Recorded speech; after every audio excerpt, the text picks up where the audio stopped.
You know, there are films that arrive only once in a lifetime, works of art that don't just entertain but completely change the way we see cinema. Time passes, decades roll on, new generations come and go, but these films never lose their originality or the inspiration they carry forward. And that's what this series is about.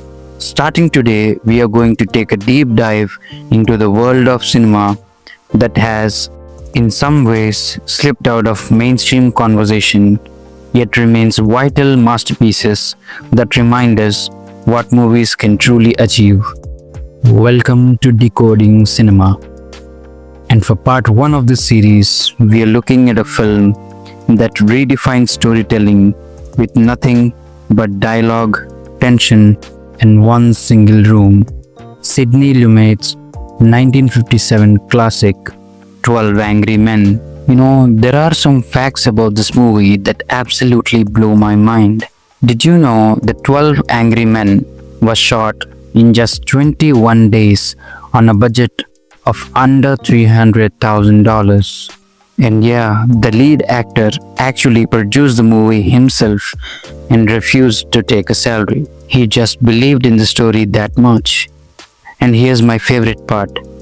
Before even rolling the camera, director Sidney had the entire cast rehearse the script like a stage play for 2 full weeks. I mean, imagine that. 12 actors in one room, sweating it out, playing with tension before a single frame was even shot. In my view, this isn't just filmmaking. This was theater, psychology, and cinema all rolled into one. Let's get into it. This is your host, Prince Mishra, and in this video, I'm gonna break down the 12 Angry Men piece by piece. We'll start with the story, the themes, why it is still relevant today. We look at the cinematography and how Lumet literally changed lenses as the film progressed to trap us inside the room.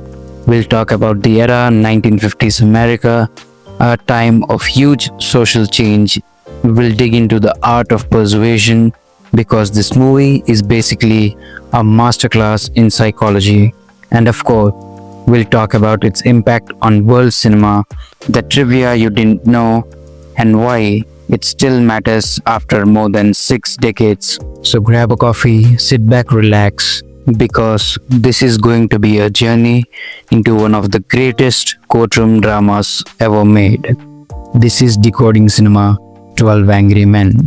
Alright, let's talk story. 12 Angry Men is one of the simplest setups you'll ever find in cinema. A boy, just 18 years of age, is on trial for murdering his own father. If the jury finds him guilty, the punishment is death. If there's a reasonable doubt in your minds as to the guilt of the accused, then you must bring me a verdict of not guilty.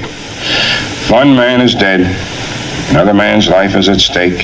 However you decide, your verdict must be unanimous. If there is a reasonable doubt, he goes free. And here's the kicker. The entire movie takes place almost entirely inside a single jury room, with 12 strangers locked in, forced to decide this boy's fate. No flashbacks, no outside the courtroom drama, nothing. Just 12 men, 12 personalities, and one suffocating room. Before we dive into the story, let's talk about the real magic trick of this movie, the way it's shot.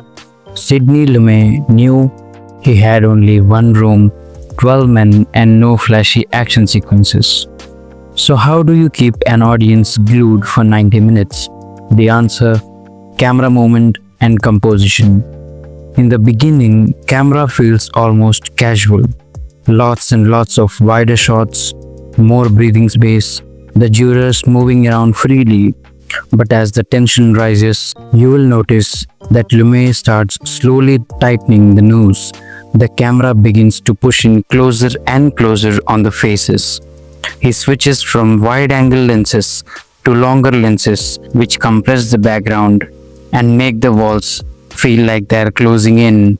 By the time you hit the final act, you will feel just as suffocated as the jurors. How brilliant, right? The knife this fine, upright boy admitted buying the night of the killing. Let's talk about it. All right, let's talk about it. Let's get it in here and look at it. I'd like to see it again, Mr. Foreman. And then there are some panning shots. The way camera glides across the table, capturing each juror's reaction in a single sweeping moment. These aren't just cuts between characters. Lumet wanted us to see the ripple effect, how one man's words hit the room like a stone in water. 11 men to vote by secret written ballot. There are 11 votes for guilty. I won't stand alone. We'll take in a guilty verdict to the judge right now. But if anyone votes not guilty, we stay here and talk it out. A lot of these shots are just oners, and by oners I mean one take shots. Long uninterrupted takes where the camera just flows from face to face, and that's important because this isn't just dialogue, this is performance. The sweat, the twitching, the raised eyebrows, it's all the part of the tension. And Lumet didn't want us to miss a single detail. Trust me, the camera moment choices are exceptional and are something to learn from. With that in mind, let's get into the nitty-gritty of the story because the camera work and narrative, they are tied together like a heartbeat. Here's the setup. At first, it looks like a no-brainer. 11 guilty votes and 1 not guilty. That one, Juror 8, played by Henry Fonda. And his point isn't that the boy is innocent. He just says simply, I don't know. I think we should at least talk about it before we send a kid off to die. And what unfolds in the story is basically humanity in a bottle. Juror number 3, full of rage and personal baggage. Juror number 10, dripping with prejudice. Juror number 7, pretty impatient, just wanting to get out of the baseball game. And then there's juror number 9, the quiet old man who notices the tiniest of details. It's a society in itself, crammed into one single room. And slowly, as juror 8 starts pulling apart the evidence, the knife, the witnesses, the timeline, one by one, minds begin to change. And the beauty of it, we never see the accused boy, not once. He is invisible. But the real trial isn't about him. It's about these 12 men wrestling with their own fears, egos, and prejudices. Would you believe that the man who is accused in the story is just in the movie for 10 seconds? And the man who is killed, the father, isn't even shown to us. No witnesses are shown to us. It's just the conversation between the 12 men who have already seen the court proceedings go by. We 9 can't understand how you 3 are still so sure. Maybe you can tell us. I'll try. She got a good look at the boy in the act of stabbing his father. This is unshakable testimony. What do you think? This movie isn't just about saving one boy. It's about saving the idea of justice itself, reminding us that fairness demands patience, doubt, and some empathy. Doubt now. 11 to 1. Well, what do you want? I say he's guilty. I want to hear your argument. 12 Angry Men that has basically turned into a masterclass for lawyers, psychologists, and even business school around the world.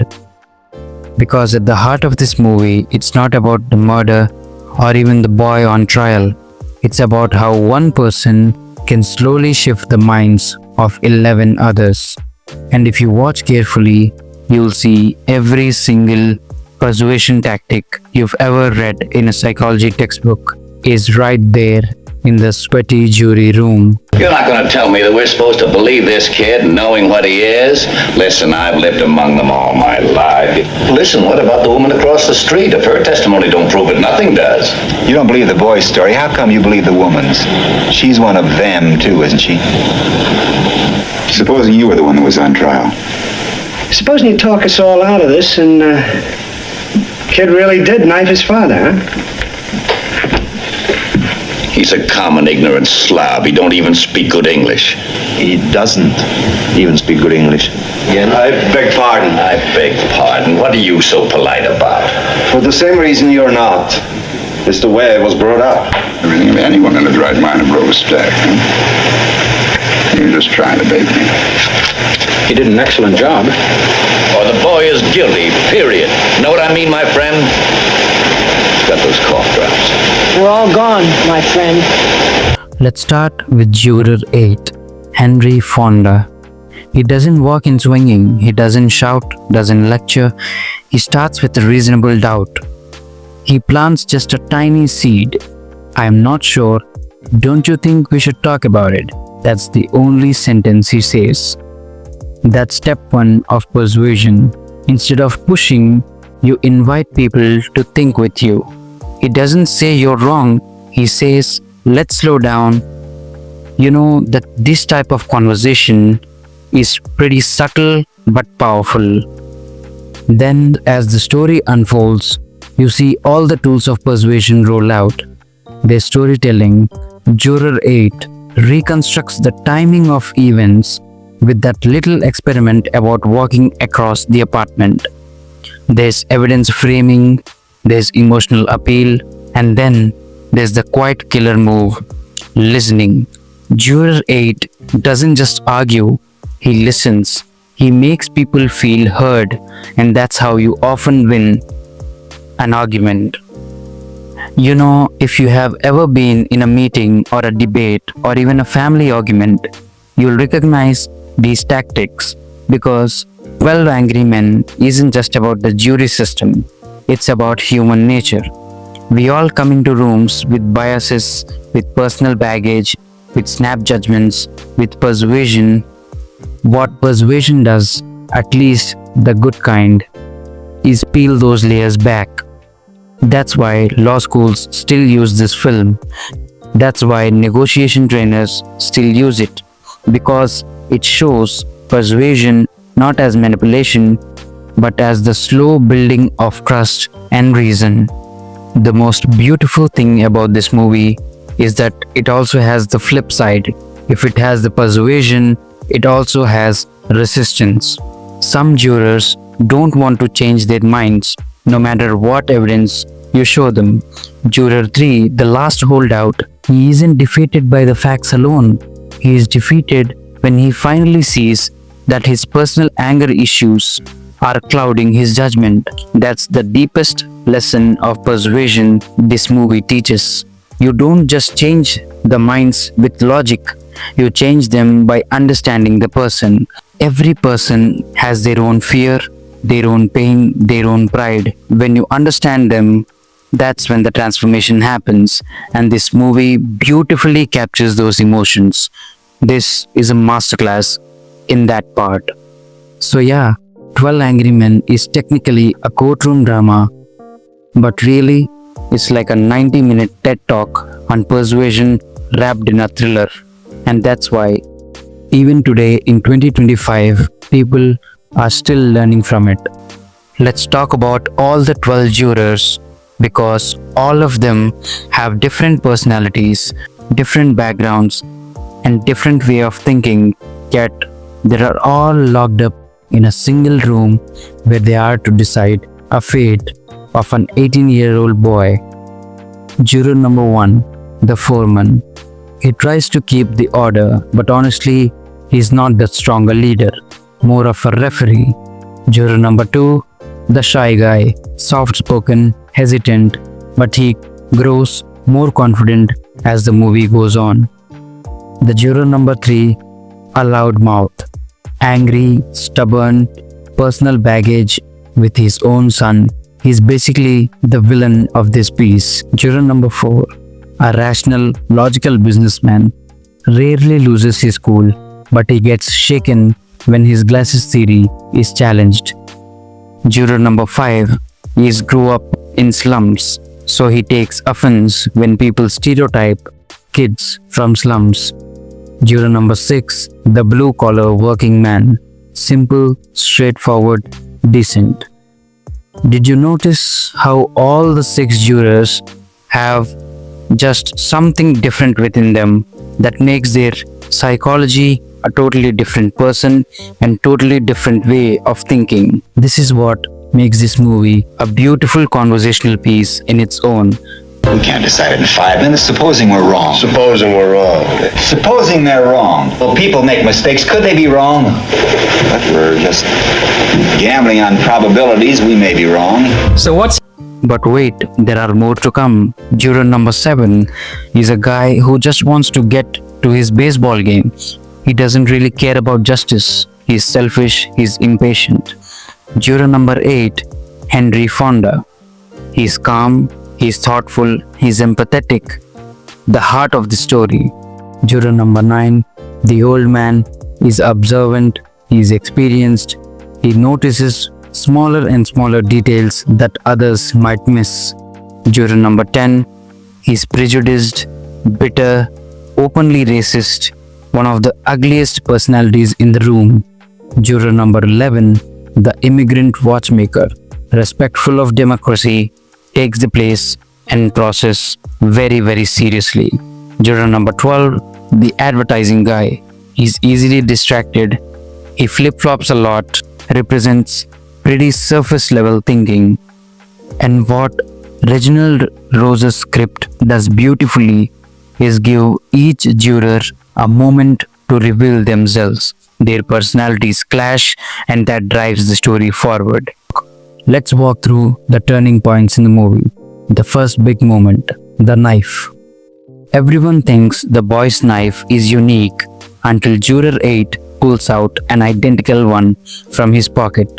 Boom, suddenly it's not so clear. The vote shifts from 10 guilty to 2 not guilty.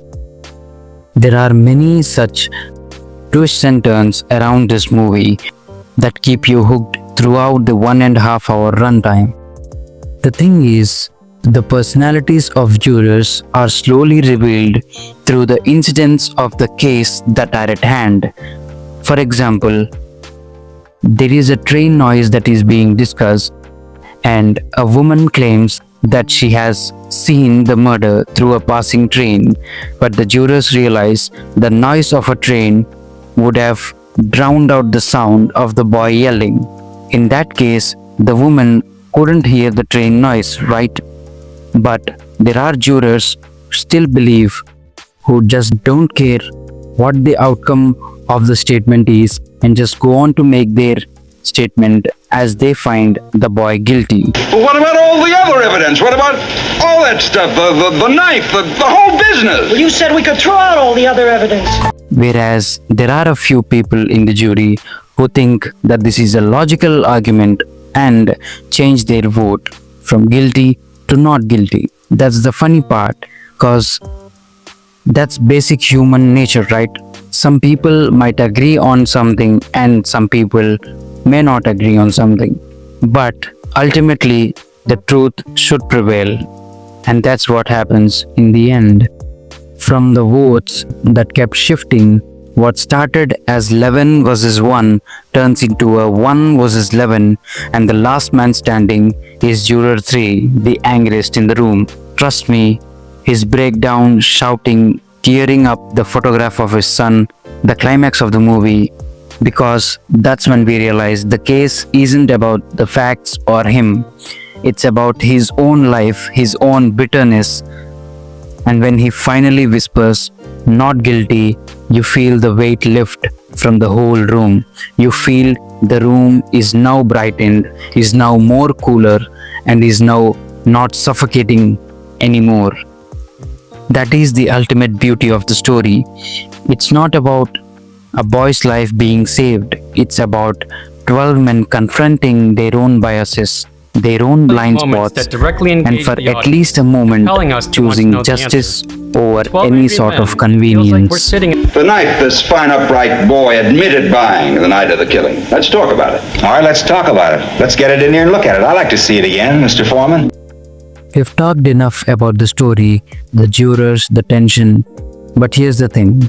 12 Angry Men didn't just end when the credits rolled. Its legacy has been massive.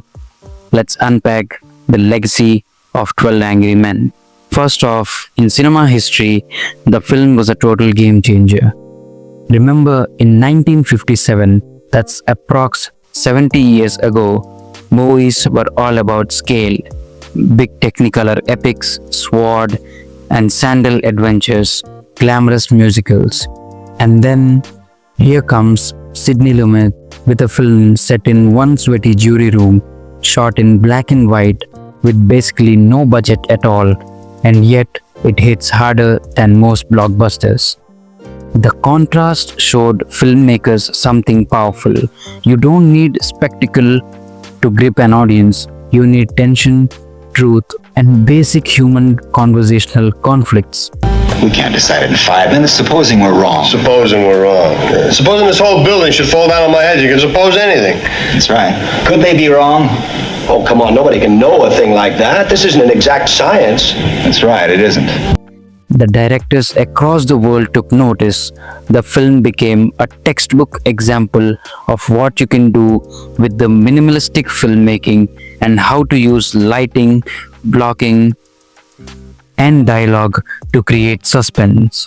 It's studied in the film schools to this day, but the legacy isn't just cinematic, it's cultural. 12 Angry Men has been used in many law schools as a way to teach negotiation and group dynamics. Think about it. The movie is basically a masterclass in leadership. Juror 8 never yells, never bullies. He just asks questions, listens, slowly earns everyone's trust. That's a blueprint for how to influence people without force. In fact, the PLOS SICOM article I read described it as the art of persuasion at its purest form. And here's something very, very wild. The film has been remade and adapted all over the world. There's a Russian version, an Indian version, a Chinese version, and even stage adaptations. Each country tweaks it to reflect their own justice system, but the core message, fairness, doubt, and empathy stay the same. That's how universal story is. Doesn't matter if you're in New York, Moscow, or Mumbai. The idea of justice needing patience and empathy resonates everywhere. Let's not forget what it did for the director. This was his debut film. I mean, imagine that. Your very first movie becomes one of the most respected films in history. He went on to direct classics like Dog Day Afternoon, Serpico, and Network, but in a way, everything that made Lumet great, his focus on morality, institutions, and human flaws, it's all right there in 12 Angry Men. And then there's the influence on the legal world itself. Lawyers and judges have cited this movie as a reminder of why the jury system matters. In fact, a Chicago Kent Law Review article talks about how the film dramatizes the jury's role as the ultimate safeguard in democracy. I mean, that's pretty huge. A black and white movie from the 1950s being cited in modern legal debates. That shows how ahead of the time the movie's ideas and its logic were. And if you look at the pop culture, the movie has been referenced everywhere, from sitcoms to dramas to parodies, you name it. Anytime you see a group of people locked in a room trying to reach a decision, odds are the DNA of 12 Angry Men is right there in the room. The impact of this movie is immense. It shaped cinema, influenced classrooms, inspired legal systems, and continues to spark conversations even today. Not bad for a 90-minute black and white drama with no car chases, huh? 1. The boy admitted going out of the house at 8 o'clock on the night of the murder after being slapped several times by his father. 2. He went directly to a neighborhood junk shop where he bought one of those switchblade knives. 3. He met some friends of his in front of a tavern about 8:45. 4. They identified the death weapon in court as that very same knife. 5. He arrived home at about 10 o'clock. Now what happened to the switch knife? He claims that it fell through a hole in his pocket on the way to the movies sometime between 11:30 and 3:10. Before we wrap up this video, let's have some fun because behind the seriousness of 12 Angry Men, there are many fascinating stories and facts that you probably didn't know. First up, did you know that this was Sidney Lumet's very first feature film? The studio wasn't sure about handing such a big responsibility to a newcomer, but Henry Fonda, who wasn't just the lead actor but also the co-producer, fought for him, and boy did the gamble pay off. In fact, Fonda was so nervous about the production that he said he'd never produce again. This was his one and only film as a producer, and it ended up being legendary. I mean, imagine that. Another cool thing, Lumet rehearsed this entire movie like a play. 2 weeks of solid rehearsal before the cameras even rolled. And that is why the performances feel so seamless. The actors already knew the rhythm, the blocking, the tension. And speaking of tension, remember how I mentioned the camera slowly closes in on the jurors over the course of the film. Lumet actually mapped out every lens change in advance. He starts with a wide-angle shot, then gradually shifts to longer lenses. By the end, the walls literally feel like they are pressing in on you. Pure genius stuff. Another fun fact, the lead actor, Henry Fonda, almost walked away from the acting before this movie started. He had been frustrated with Hollywood, but the project reignited his passion and he considers Juror 8 one of the most meaningful roles of his career. And the knife scene, this was one of the most carefully guarded secrets during the production. They didn't let the crew or extras know Fonda was going to slam that identical knife on the table.